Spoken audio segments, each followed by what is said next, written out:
Good evening. Greetings, everyone. And welcome to Community Update 313. I'm your host, Michelle White, and my co host, Robert White. What's up, Rob? All the way from What up, Texas, and I'm Detroit? in Michigan. What up, though? What up, though? We like to have a lot of fun. We also like to be informative, which is why we call it Community Update 313. We appreciate you all for staying tuned. We have a really good guest today. So who do we have up today? We've got Pastor Mike Robinson.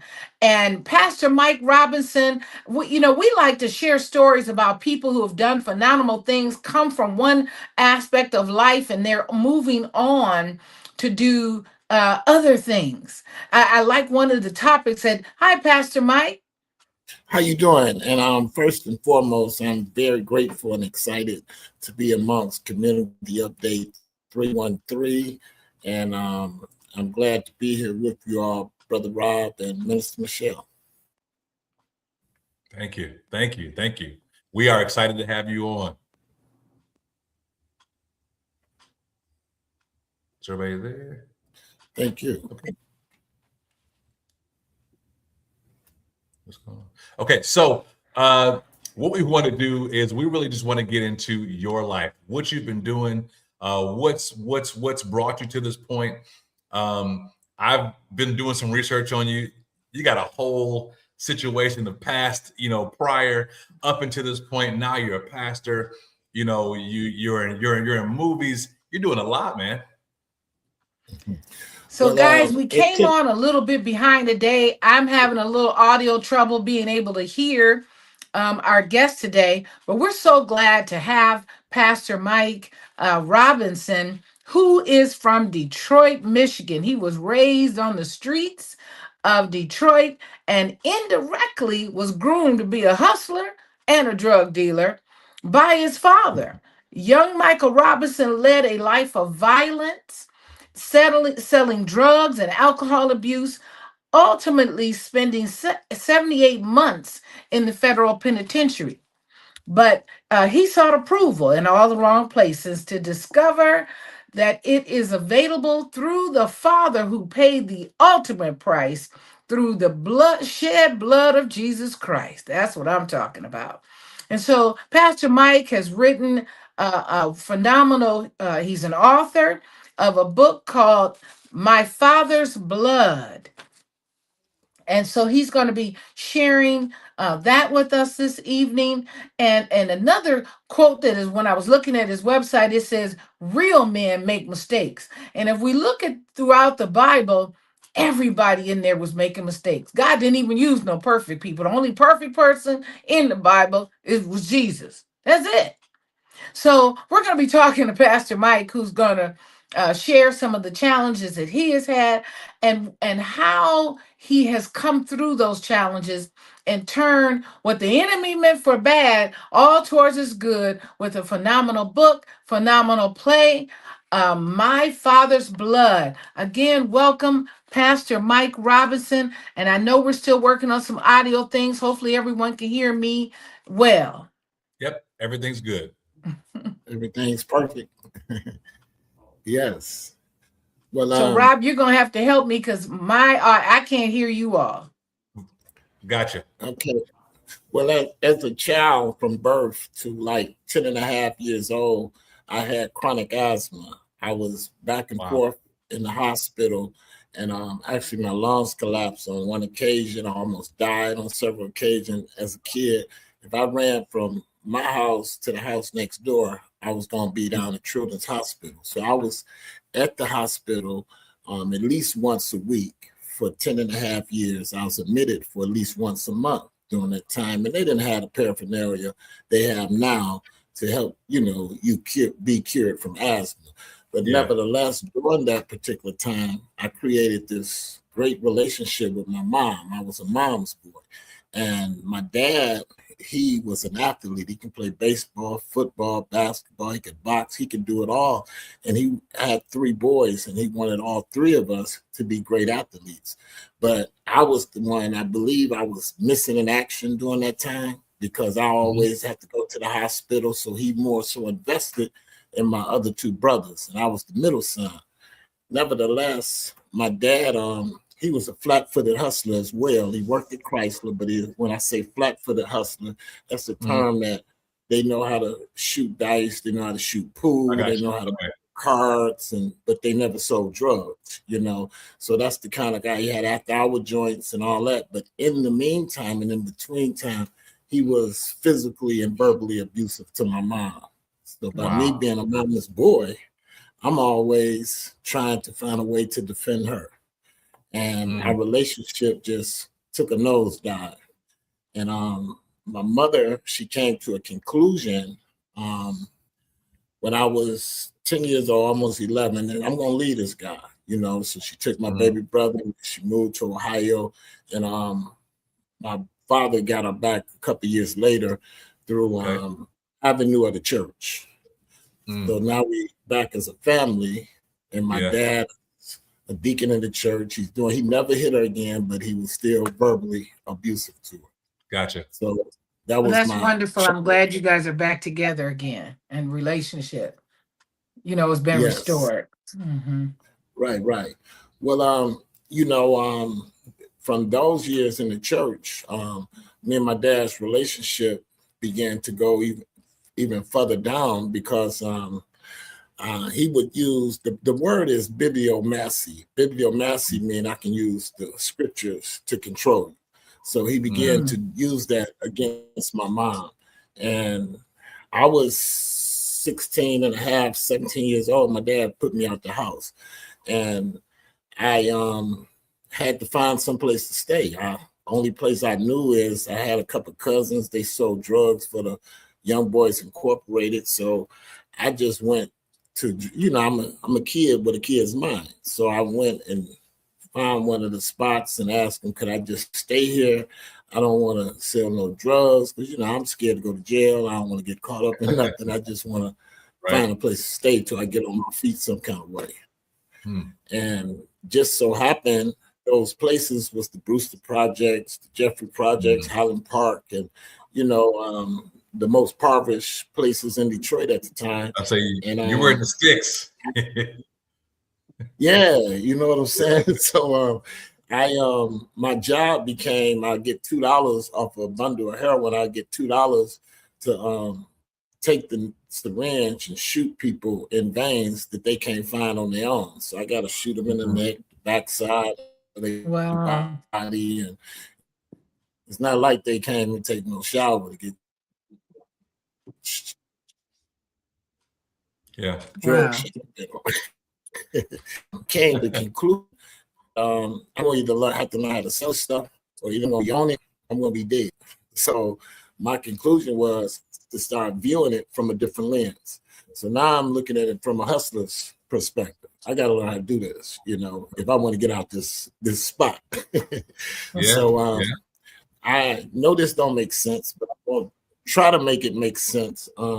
I became, and please don't condemn me because I know what I'm about to say don't make sense, but I'm going to try to make it make sense. I became a successful drug dealer. So how can you put success doing something illegal? But, you know, if you were good at it, once you were good at it. And then once you see that money coming in, you kind of addicted there. You know what I'm saying? You can't just walk away from it then.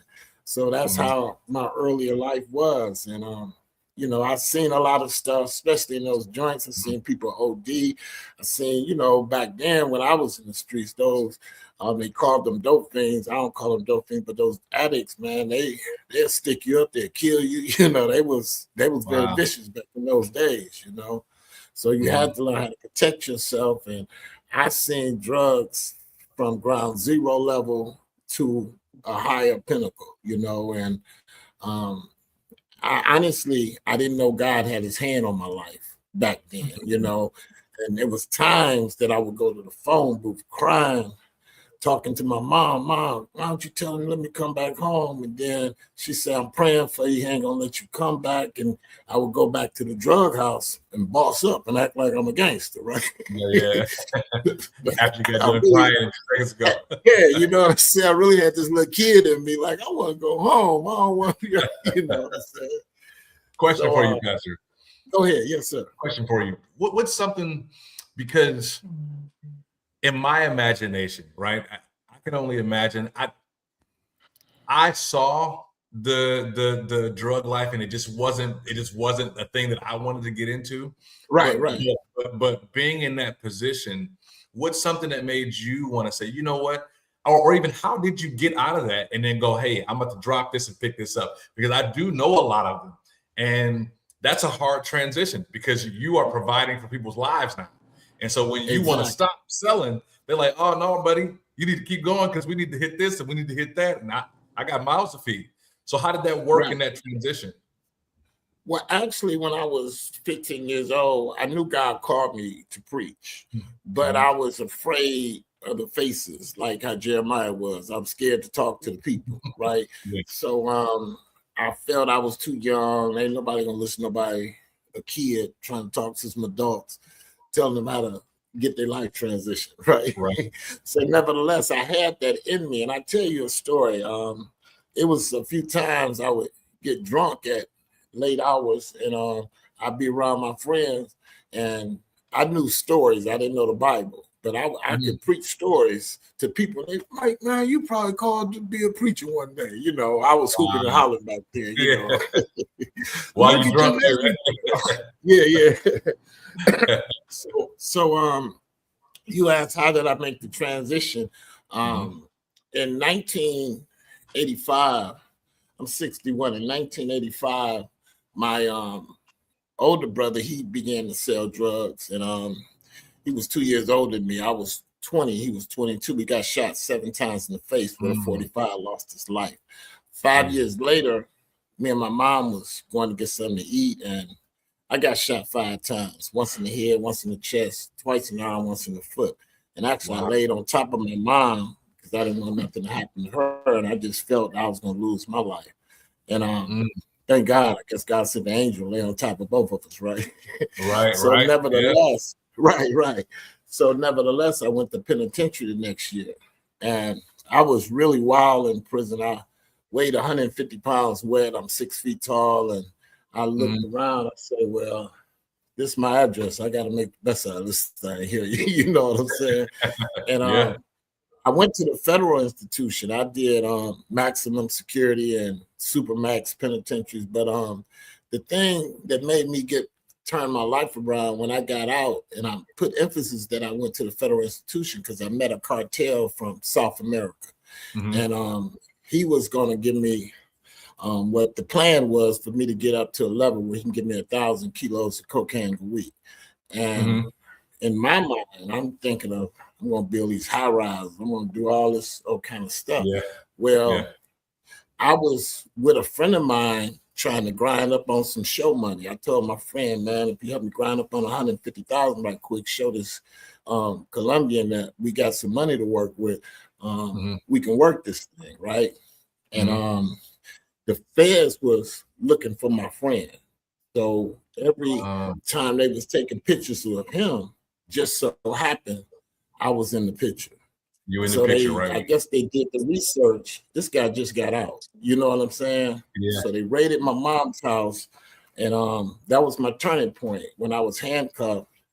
And I tell you a true story. I know this sounds crazy, but at that time of my life, I didn't do enough time. I didn't do the time that could transition my life. You know what I'm saying? So when they raided my mom's house, that was the wake-up call. I was handcuffed on my mom's sofa, and I was, Lord, if you get me out of this time, I'm finished with it. Because now I'm seeing penitentiary again, you know, and I said, no, I don't want to go through all this with my life. I don't want to take my mom through it again, and you know what I'm saying? So that was my turning point, and I never looked back, man. It seems like you had, like, because your mom is very important, like you said, you know, you were like, hey, even when I thought I was dying, I covered my mother so nothing happened to her. And then when you got caught by yourself, you're like, all right, I can do this. But then getting caught in your mom's house, and you're like, and that was embarrassing too. You know, my mother wasn't there, neither was my dad there. And I thank God my dad let me stay there for a couple months when I first came home. And this happened within like 5 months of me coming out of penitentiary. And my mother and father came home. I'm really embarrassed. I mean, I got my head in the sand because of the simple fact I'm like, I got all these cars on my mama's drive, front line, and all the neighbors. They think they nice people, and oh my God, Yeah. so I just Oh, feel man. like awful. You know what I'm saying? And your Yeah. dad was still pastoring at the time, right? No, my father was a deacon. He wasn't a A pastor. deacon, I'm sorry. But Yeah. but he was a deacon at the time. And the integrity of them was like way Yeah. up here. And I bring up, so I never brought trouble to my parents' house. I mean, Yeah. it was only like 3 guys in the streets even knew I had a mother and father, because I never wanted to make association like that. You know what Yeah. I'm saying? Yeah. And man, that day, that's when I just gave it over, man. I said, I quit, God, if you help me. And I really thought an indictment, I know you're familiar some kind of way of how the federal government operate. I really was thinking down the road, the indictment going to come back on me, right? But once the statute of limitations flew on, I was, Lord, I'm free for real. Yes, man. So God really, right? And I'll tell you the truth. I don't care how nobody look at it. I just throw this out here. I was scared straight. Said I don't want to go back in those walls again, you know. A true story for you, Pastor. I went to Scared Straight when I was in 9th grade. Oh wow. And it was probably the most eye-opening thing. But to your point, it wasn't eye-opening enough, because then myself and my cousins, we had got into some stuff, and we lived in the suburbs.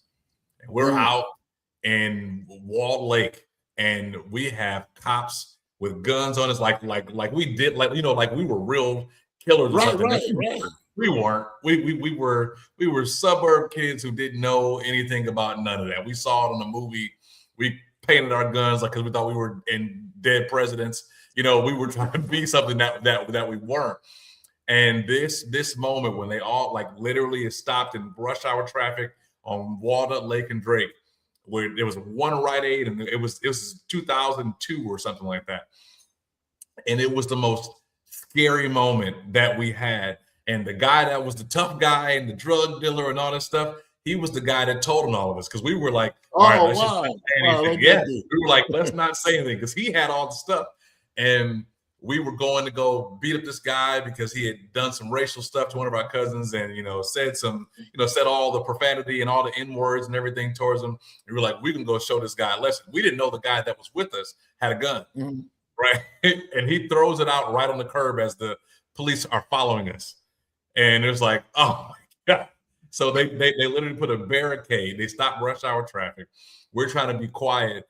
And then the officers go and say, hey, the guys that we know, you guys aren't like that. The guy that you're trying to protect told on all of you and had it recorded. And we were like, I was like, oh yeah, no, he did it. This guy, I'll tell you his first, middle, and last name. But it was at that point we had to go and go in front of the judge, and we didn't have to. Wow. We were young.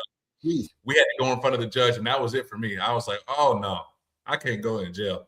I got Thank you, God. He said, no, not me. It just wasn't a thing that I wanted to do. It wasn't something I wanted to experience.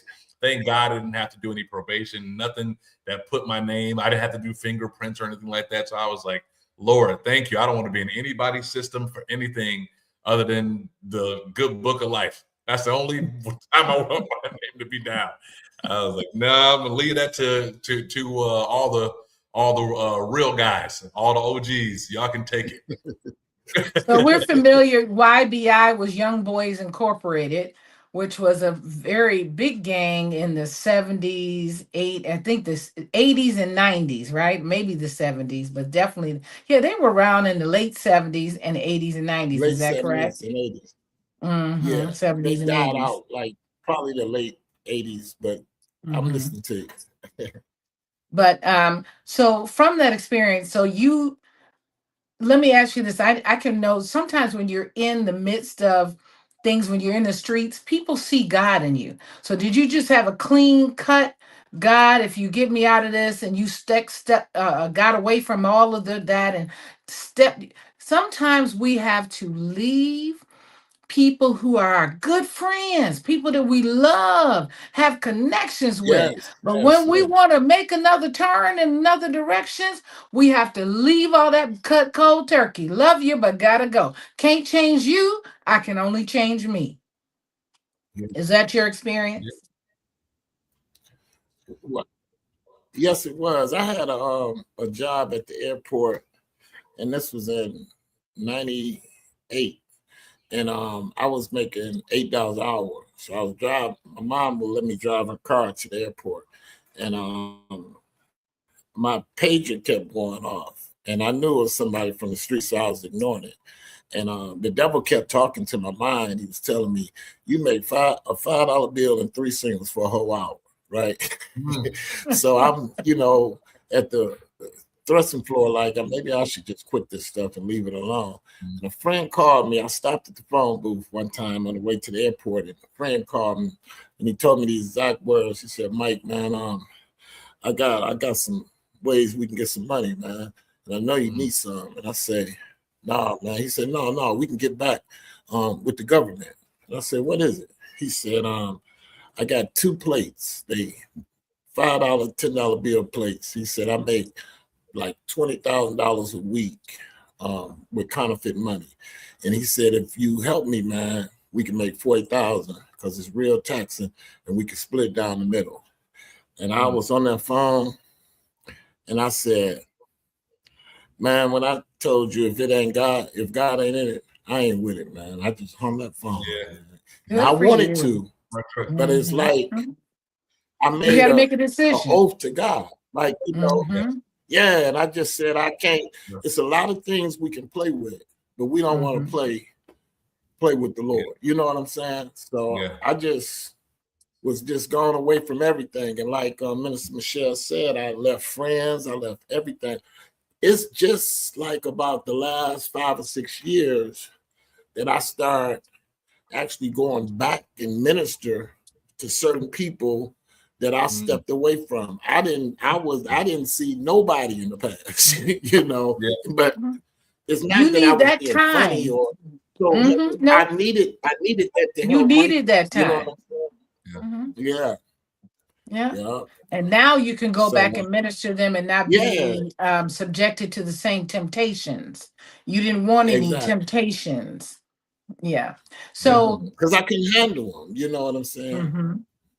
So you were able to get the money from to help make the movie, which is showing now on Tubi, and is it on other platforms as well, Pastor Mike? It's on Tubi. It's on. I think it's on. I know it's on Tubi, but I think it's on Amazon Prime too. I know it was. Okay. I don't know if it's still on there, but I know definitely it's on Tubi.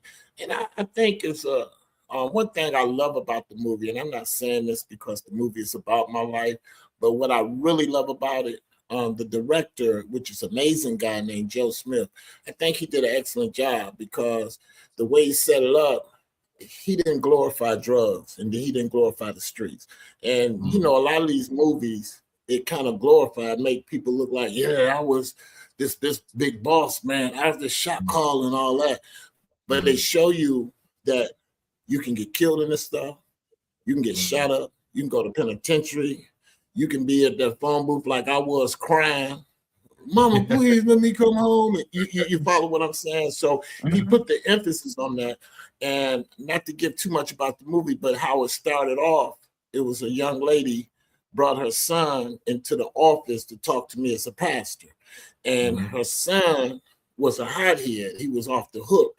But at the end of the movie, the son was like, yeah, Pastor, thanks for talking to me. I'm going to come to the church. And, so it's a message. It's a lot of messages in it.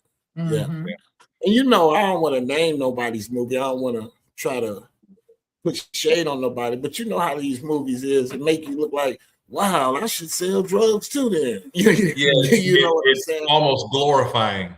As opposed to just using it as, hey, this was a lesson to be learned, not that you should be a drug dealer. Yeah, exactly. Yeah. And that's what we did in the streets. Like you got younger people. We made drug industry look like it's a good thing to get into. You know what I'm saying? And that's the wrong message we're telling these people. And if I knew back then, what I know now, I never would have ever sold any drugs to anyone because what those people was getting us to do is destroy our own community, and we just didn't know it. That's one of the things too. I especially it's big in the music industry because that's our number one. Like all of our big players come from the music industry or the entertainment, just all the way around. And that's the thing that's always glorified. And my issue with it is it's not because there aren't people. There's a guy, he goes by LaRussell, and he's a positive rapper. And he used to talk about it, and he was like, hey, it's crazy that lyrically I'm better than a lot of people, but because I don't talk about killing and, going to meet up with my baby mom or going to go shoot nobody, people don't want to hear it. And I've talked to people that are my peers, and they go, I mean, I get it. It's positive, but I don't want to hear positive rap. I do want to hear about the shootings and the killings and the stabbings. And I'm like, yeah, but you do understand that most people are following, and I say this so unapologetically, most people follow Black culture. I was literally playing the video game with my son. And there was a guy, he was a Middle Eastern guy, and his guy that was on the NBA game was a Black guy with the fade, with earrings and a do-rag and some Timbs on. And he was telling us that we didn't have culture. I said, man, you're literally dressed like a Black guy in a video game. That's who you wanted to be. You could have been anybody you wanted to be, and you made yourself a Black guy. The problem is that culture narrative, we don't make money off of it, number one. Number two, it's a very skewed narrative because usually when you see somebody there, the guys that are successful, they move away from it because they know how much they had to risk to even get there. And you have a lot of people, especially when I was growing up, two people specifically, their dads were drug dealers. And they stopped selling drugs. They found a way to flip it so they could make it positive. And I'm not saying that it's a good thing, but they did it. And they said, hey, I don't want you to do this. I'm going to put you out here so you don't have to worry about selling drugs and doing anything that I did. But for some reason, it was like, no, we don't want to go to a prestigious school. We want to go back to the hood and sell and sell weed on Joy Road. It's like, why? Why do you need to do that? But it's just because it's popularized. And if you're a guy, it's going to get you women, it's going to get you money, and it's quick money. Or, like when you get up to that level that you're talking about, you go, all right, well, I can either work for somebody who's going to talk about me, who's going to treat me terrible. I got to wake up at 5:30 in the morning, or I can do something. Yeah, I'm gonna risk my life, but I can make 50,000, or would you say 40,000 just from doing some counterfeit cash. And when you look at options, those options seem to dwindle down, so you understand why people do it. You go, well, you won't give me the manager position, as a Black man, I have to be extra special in order for you to consider me regular. So now, where am I stuck at? I'm either going to sell drugs, I'm going to be good at sports, or I'm going to be regular, or just the everyday citizen, middle class, which sucks for that individual because you're not in the space to be successful. Question, gentlemen. I have a question, gentlemen. It's funny. Go ahead. Oh, I was going to ask you, gentlemen, if you all as men that have children or around youth, how are some of the ways that you can move youth away from just thinking that their only options are a sport or drugs, or just having women in the streets and that limelight that appears to be a limelight? How do you help move them away? And I know you have a youth program, and I know you work with youth too, Rob, and I know Pastor Mike, you have a youth program. How do you all move them away from that type of thinking? Because there are a lot of young people nowadays who are making money on the internet. They're making money with stocks and things at a young age. You can get stocks at a cheaper rate before you're 18, and teaching young people how to invest early. But what are some of the things that you all do? Let me chime in really quick, Pastor. Mine is short, and then I'll let you conclude it, okay? You brought up a really good point because you're talking about like social media and how people have gone up in that way. But let me give you another step. Which one of the biggest ways that people look at social media? It's salacious content. It's who has their booty popping, who's going to act like I'm about to rob you and then say, psych, I got you. You know, those are the things that actually make the highlight. Right.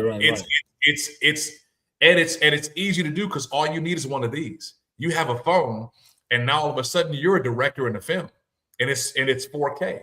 So now, if I don't have any money or I have no knowledge or any know-how, my parents didn't grow up doing stocks, so why would I know about stocks? Actually, people tell you, hey, don't even fool around with that stuff. That's our community. They go, oh no, that's the devil, but then we'll go to MGM and then blow it the same way, which is still a gamble, right? But when you look at that, you go, how do I make it happen? Well, as a Black man, honestly, when I look at a lot of the reasons that we did stuff when we were younger, it was about women. It was like, what's going to make me look cool in front of the girls? Yeah, you know. Yeah, so if when women stop liking the bad boy and they go, oh, you know what, the nerd is cool, you'll get more nerds. We do a lot of things because I thought the nerds were cool when I was younger. And well, that's not true. That's not true. I know. But the nerds are the millionaires today. Yeah, exactly. You like them later. You like them later on when you've been beat down by the other guy. And I'm not blaming women by it. I'm just saying the younger generation, we do things because our friends go, yeah, man, you did. Yeah, man, you just shot that guy. And it's like, yeah, as opposed to, yeah, man, you stayed in class and you were in the front and you got straight A's. We talk about people that are in school all day. You go, man, you should have skipped with us. You stayed. Oh, you lame. And you know, it's that lame guy. I was talking to a friend of mine just about a month ago about the same topic. And he did 32 years in penitentiary, right? And he was very violent when he was out here and everything. But my point is, we was just having a very warm conversation, and we came up to the conclusion, man, those guys who you call nerds, those Urkels, I say they really had that bag, and they getting that bag now. You know, we thought that we supposed to be throwing curveballs to the penitentiary, and this is a good way to stay down the street from a judge or a lawyer. But at the same token, those guys that we looked at was nerds. They really had it. Yeah. Yep. Yeah. They were getting that book knowledge. I have a nephew. He's 17. He's in 11th grade. He may make all city. Now he'll definitely make all state next year. He's 6'4". He's potentially should get like 6'7". But my brother, which is his father, was coaching him when he was younger, and he was on I think a 10 or 12 and under team, 12 and under. Yeah. And one of his colleagues, he tore his ACL, right? And then when he got it, he set out for the year. When he got rehabilitated, he ended up tearing his Achilles. Same kid, right? And I told my brother, I say, this is why we can't allow these kids to have their main focus. I'm going to be a pro. You follow what I'm saying? They have to have a plan B. Or actually, professional basketball should be your plan B. You know what I'm saying? Right. And because what is it, 300 people in the league? I mean, it's a long shot. You know what I'm saying? I mean, I want you to enjoy life. I want you to play and get as far as you can. But I guess the real lesson is that you play ball, get you a scholarship, so you can get that degree. You know what I'm saying? That's right. That's right. Yeah. There's a guy. Huey P. Newton had a thing on. It was in the 80s. It was after Martin Luther King's birthday. And there was a doctor that was on with him, and he gave all these stats. And he said, you know, when we feel like we are not equipped educationally or academically as far as curriculum goes, right? Because we know that that's a big thing. Yes, we have schools, but the curriculum is different. They'll have updated books, and you have the curriculum from 1978. You got the second edition, right? That you're still trying to learn on. But the doctor made a great point. He said, if you focus all your things on sports, well, then that's what you'll be good at. If you focus all your things on going to the library, that's what you'll be good at. So what you do most is what you'll do best. And I love that that saying, because I was like, oh, you know what? It's really true. I feel like they need to bring back more trades, because trades are a really good thing. You may not be the best mathematician, but if you can fix you can have a plumbing job and be 6 figures. You could have you know, you could become an electrician in 6 figures. and they don't think Real about it estate. that way because it sounds like Heating and work. cooling. Yeah. Yep. Yeah. Yeah. You can just And learn a that's different language. You can literally learn a That's so- different. You can learn a different language and translate, and be Yeah. a six figures person. And six figures is not everything, but that's what people, that's what we glorify. Six figures, and then the $1 million mark, and that minority mind is like, that's when we thought we made it, as opposed to the process in between. It's really, like you said, Pastor, it's the mindset that you have before you even get there. The guy that was a millionaire, or that's a millionaire now, had the mindset when he was in high school. Hey, this is what I'm going to do along the way. Yeah. And to Minister Michelle's point is, I use my testimony as a gate to get into the door. But I oftentimes do motivational speaking, and I oftentimes write 10 little simple math equations on the board, right? 7 plus 2 equals 9, 4 plus 5 equals 9, 8 plus 3 equals 11, and I get 9 of them right, and I mess one up purposely, right? And they start giggling and laughing. You follow what I'm saying? And I said, what's so funny? And they say, that 6 plus 3, that don't equal 14, And I say, but you focus on one mistake. And I got 90% of these things right. I said, we all gonna make them, but let's focus on what we can do positive, So So Pastor Mike, I like where you said real men make mistakes. Everybody makes mistakes. You said, but what actually defines a real man is what you do after you've made your mistakes.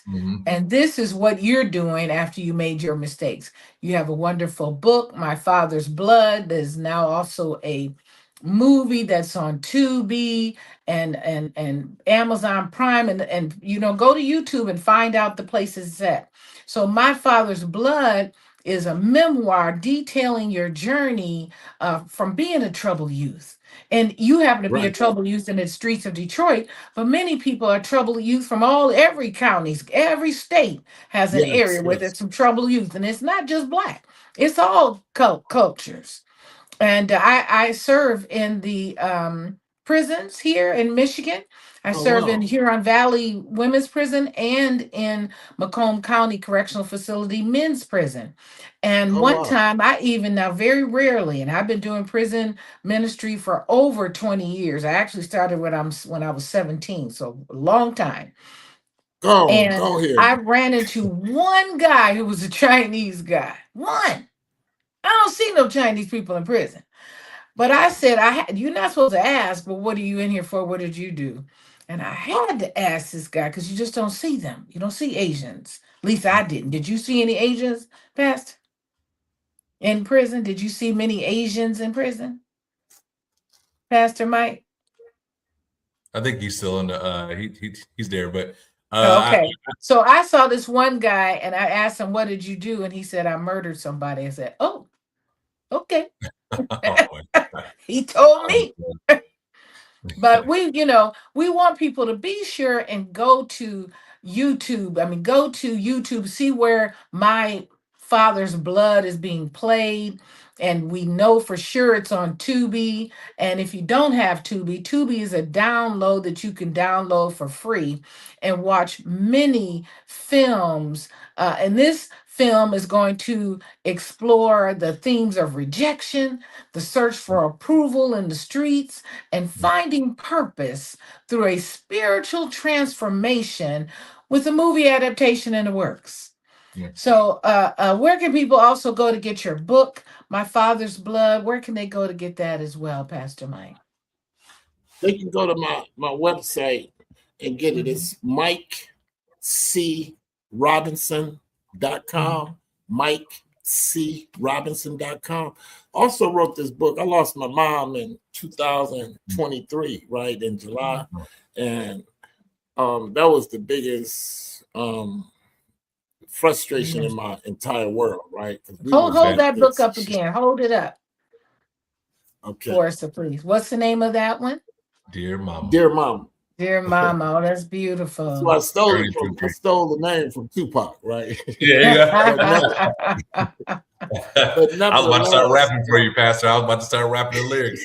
The song. right. But I wrote that book in 18 days. I was just depressed, and I was just writing a lot of things that, if I could write you a letter, Ma, it'd be this, it'd be this. And and I saw I can make a book out of this, Yeah. So but So for those people that want to make a book and do like you did and turn their pain into purpose, turn their pain into power, how did you take a book from just writing a letter in 18 days and turn it into a book? Did you self-publish? Did you use a publishing company? Did you have I use relationship with the company? No, I met a lady. She's a doctor, Dr. DeAndrea Matthews. She teach at Wayne State. And I got messed over, jerked around, kicked to the curb like about 5 times. I put my material in somebody's hands, and you sitting at the coffee shop looking at them eyeball, and they liking you, and you trying to handle business, and then you don't go for the bait. So they cut you off and go something, right? So that happened to me on several occasions. And I met this lady, and her integrity is off the chain. Every time I met her, she brought her husband with her, and she really handled business. And it's Clary, I didn't forget, it's Clary Productions. That's who published it. And I mean, she's A1, and I'm giving her a shout out. Dr. DeAndrea Matthews. She is top flight, one shop stop. She edited, she published, she do everything. So I just thank God that God allowed, and she's saved. So I'm glad that God allowed me to meet her. Well, God, like you said, God was ordering your steps all the time. Even when you were in the wilderness and going through those Yes. experiences, God knew that He had a purpose and a plan and how He was going to use it, and He's still using you. So you pastor the Ypsilanti Community Church, which is another area here outside of the Detroit metropolitan area, which many people know Michigan for Detroit, but we're on around the country, around the world. And so Ypsilanti is a suburb of the Detroit community. And so you pastor Ypsilanti Community Church currently. And are you the senior pastor of this church? Are you the senior pastor? It's catching up. Yep, he is. Okay. Okay. Yes. And then you have a Epic Mentorship Youth Program. Tell us about your youth program, Pastor. Yes. And the times of your church so people can come and visit, or Well, if you're online. Yes, I am online. Ypsilanti Community Church. We come on every Sunday at 12, but our church started 11:30 a.m. on Sundays. And I'll tell you this, God graced me, Minister Michelle, to the point where we seen blind eyes open in our church. We seen deaf ears open. Praise God. Many people jumped out of wheelchairs. People have got healed from stage 3, 4 cancer.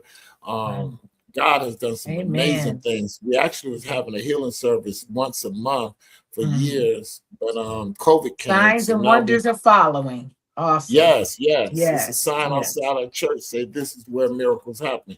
And God has really graced us and blessed us. And I just thank God for how He moved in that ministry. I've seen it all, and I just so thank people God. can go to YouTube. So they can go to YouTube and put in Ypsilanti Community Church and find you there. Yes. Okay. And then tell us about your Epic Mentorship Youth Program. I go to Chicago twice. How have you choose the name Epic? I'm sorry. How did you choose the name Epic? Empowering people in crisis, right? Oh, I love that. I thank God that He used me to I go to a few schools here to do motivational speaking and mentor the young people, but I really made a kind of name for myself in Chicago, Illinois. I go to the Michelle Obama and the Barack Obama schools twice a month, every month. So God is really blessed. Sometimes they're trouble kids, sometimes they're not as bad, but God has used me. And I just thank God now that I have a testimony where I can kind of get their attention. You know, I faced life on 3 different occasions, and thank God Mm. God brought me through it, you know, and I never told on nobody on Rob. So Hey, I'm What do they call? What do they call it? Crying, snitching, yeah. crying like a baby. And snitches didn't have ditches in my day. Robert tell you, Yeah. snitches, they was in ditches. Yeah. They didn't get stitches. They got in They ditches. was in ditches, right? I tried to go by the rule, Yeah. Pastor, but when I heard him snitch on me, I said, oh, no. Yeah, you know. And I was telling a friend of mine, the same friend, I was telling him, I said, you can't, if we were to try to say, you can't sell drugs now because everybody Yeah. you know what I'm saying? All the real people are dead or in jail. I'd rather be, Yeah. you can keep me out of it. I'm good with Yeah. that. But you, I'm good Thank with God But both of you are not dead or in jail, and God is moving mighty thank God for in your Jesus. Yeah. lives. And there's so many men that are good men that are sitting in our prisons, and good women that are Yes, they sitting are. in our Yes, prisons. yes. And I'm glad to be a part of helping them to come out. And then when they come out, we have a foundation called the White Charity Foundation, spelled Oh, wow. WYTE, where we help put furniture, beds, tables, chairs in their home. And we got a mattress right now that we're getting ready to give to a young man that's only been home for a few days. And yeah, so there's a lot That's of beautiful. work to be done, a lot of work all over, in whatever city, state that people are in and listening. There is a lot of work, and people want to donate to the White Charity Foundation. Is WYTE Foundation.com. WYTE Foundation.com. And if people want to come and visit the Ypsilanti Community Church, you go to YouTube and type in Ypsilanti Community Church. Their services, they come online at 12, but they start at 11:30. And this is a church where the pastor is letting us know that signs and wonders are following. There are real people that are real healers that God is using, where they can touch you, and healing is genuinely taking place. I ain't talking about the fake people. There's a lot of them too. But there's real things that are happening. God is still alive and kicking, just like and moving, doing miracles. And so we thank you, Pastor Michael Robinson, for all that you're doing within the communities, because you've taken it to Chicago and many states to follow, I'm sure. And tell us something that you want to and then we don't want to leave out the Epic Mentorship Youth Program. How do people get in touch with you for the youth program? And then tell us They can something say that you want to let youth know before we go. that God have a purpose for their life. And oftentimes they do need somebody to mentor them, to counsel them outside of their parents. And I'm not saying that anybody. They need someone that's doing something positive, who can actually pour life, to encourage them and give. That's what our young people need today. But they also need somebody that's willing to listen to them, because they do have story. I know one of the things that Robert does with his family, I keep they talking. have meetings. And Epic Mentorship and Epic Mentorship, we encourage people to write a vision board. I did it myself, and actually in the last 2 years, I accomplished everything I put on that vision board. So, because I'm literally seeing it, you know what I'm saying? And I say this not to be boastful, not to be prideful, but I say this from my heart. It's like this year, Minister Michelle, I really feel in my heart like I'm making a difference in the community. I'm really helping someone. I love that. And I say that because time when I was being hurtful and painful to the community, I just thank God that God is now using me and gave me a second chance to be a blessing to the people that's around. And I really thank God for that.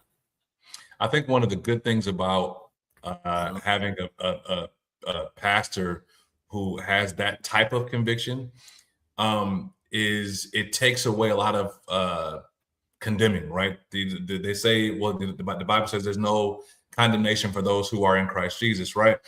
But a lot of times when there's a pastor who hasn't come from any type, not, like a real struggle, like, yeah, you may have gotten in trouble like everybody else, but you come from like a real struggle, it takes away because you have a humility in your heart that says, listen, brother, I've been there.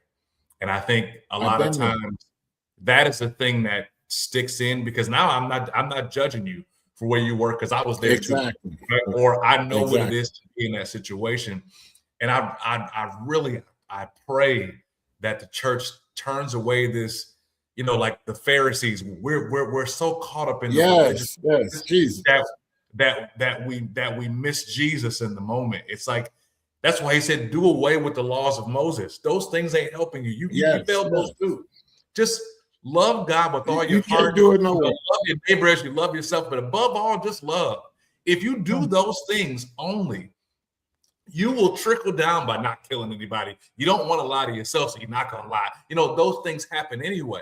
But if you would just remove all the, whatever new sin it is of the decade that we want to condemn, if you just remove that, people would actually come to you for help. That's why people lie.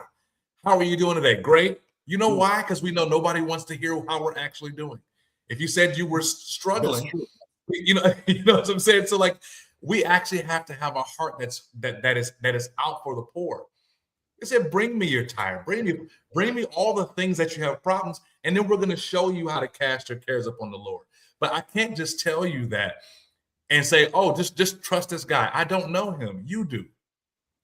It's like, I don't know him. You do.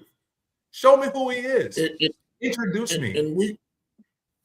And we raised the standards so high in the church that oftentimes, and I know you're familiar with it, both of you all are. I ask people to come to church, they tell me I gotta wait till I get myself together, because they don't believe they on a level that they need, the level they need to be on to come into the house of God. And I tell people, wear what you got, man. I'm like, gee, I ain't come to judge the world. I can if the world might be saved through me. You know what I'm saying? I can't help it. Yeah, I think I was talking about this with a few guys, fun enough, playing pool, and I said, the two stories that Jesus, or that was a part of Jesus' lives when you look in the New Testament, was the one when he's talking to Mary Magdalene, and she's the town harlot, she's all over the place. This man didn't say anything negative towards her. He said, you know what, you've had a lot of husbands, but I tell you what, just turn that way and don't do it again. I didn't have to beat you down on why you were wrong. I didn't have to go into let me help you understand why you're not where I'm at. And then when I look at what he did with Judas, he knew you was married to Paul too, wasn't you? He was right. But like when Jesus, I already know what you're gonna do to me. Yeah, but I'm gonna wash your feet anyway. But but you know what's crazy about that? He didn't do anything but trust him more, because then he said, "Hey, Judas, the thief, I want you to watch the money, bro. You watch it, knowing that you're gonna do the wrong thing. No, you watch the money. You know what I mean? So when we look at who Jesus is, as opposed to who we are, Jesus would look at everybody that's in that, not everybody, but a lot of people that are in the church and go, you're doing it wrong. You're not leading with love. You're leading with rule and religion, and you trying to be a Pharisee, and that's not your role. I got it. I've already done all the dying for everything you do. But we just love condemning visual sin, because we don't talk about the person that causes dissension. That's worse. To be able to spread something around the church with a word. It doesn't say anything about your fist. Yes. It says this pierces like a sword. Right. So when you put that into play, it's like, hold on, wait a minute. This is the most powerful thing I have. I can literally kill somebody with this. You preaching, right? I was going to say you preaching now, brother, because that's so true. And so when I'm truly passionate about. I don't think I'm some people will tell me the same thing, Pastor. Hey, you should be a pastor. And I go, no, that's not really my calling. My calling is to be a minister of the word, because that's all of our calling. That's but good. when I talk to people, right. My job is just like, hey, you don't have to be an outcast to be in here, because everybody that was in the Bible was an outcast. Everybody that we read about was cast out, and that's who he used. So actually, he used broken probably in the best seat. You got the best seat in the house. But the good thing about it is that we kind of overlook sometimes. Jesus' secular job, he is a carpenter, so he used to putting stuff back together again. Yeah. You know what I'm saying? Yeah, he wasn't in the demolition business where I look at a house, oh, we should tear that down. No, hold on, we might make something out of that. You know what I'm saying? That's right. Yeah. It may not be able to be a dresser, but it can be a coffee table. I like that, guys. I like that. He puts stuff back together again. Pastor Mike, you haven't heard. I have a testimony too, many testimonies of things that God has brought me through. And I said, Lord, one day I said, why am I going through all this? And he said, because I'm going to use you, and I can't have you looking down on anybody for anything. So I'm taking you to your lowest point so you can know where I've brought you from, and never look down on anybody for anything. And how many times do we walk in church? Thank you, Jesus. We walk in church and we don't want to speak to people. We only talk to our clique of people. We don't see the person that's sitting over in the corner, just sitting there. Maybe they might be a little stinky. Maybe they might be just alone and lonely. But we should be setting our sights on the person that looks like they're alone. The person that's looking to be greeted. Our sights should be set on those people, and not all the buddies that we know. And then so we got to get out of just saying, oh, I'm blessed and highly favored. No, if you tore up from the floor up, then say so. So but you can't say it to everybody. Like you said earlier, you can't have everybody as your mentor. But Pastor Mike, before we get ready to go, we thank you so much for being. Do we have any more minutes, Robert? No, we got a few. Well, Pastor Mike, we thank you so much for being our guest today. And you just said something key. I have been looking for a man that does vision boards. We got 2 women. We got another man. We wanted another man. So we want to have you come back at the beginning of the years. We are here, and we're going to do a vision board panel discussion on helping people to see the vision for their lives, helping people to journal, whether they put it on a board, whether they start a journaling, but to put the vision before them so that they can start walking in the path that God has for them and see those things come off like, wow, I spoke about this and now it's happening in my life. And so your book, My Father's Blood, buy the book, go to MikeCRobinson.com. Is that correct? Yeah, that's it. MikeCRobinson.com. Buy the book, My Father's Blood. Go to YouTube today. What's it called? Not YouTube. Go to YouTube, but go to Tubi. And go watch My Father's Blood, epic movie about the memoirs. And more importantly, the movie has messages. And these messages just happen to be. Yes. So people can go and watch it. We thank you again for being our guest this evening. Rob, I know you like to ask a question to all of our guests before we leave. So my question was going to be, what are your top 3 places that you would tell somebody to come visit just in the state of Michigan? I always like to say Detroit. But something where if somebody was asking, hey, where should I go? What would be your top 3 places or top 3 sites that you would want somebody to see? Myself? Yeah. Oh, well, I like, it's a nice restaurant on Northwestern Highway called Lily Mays.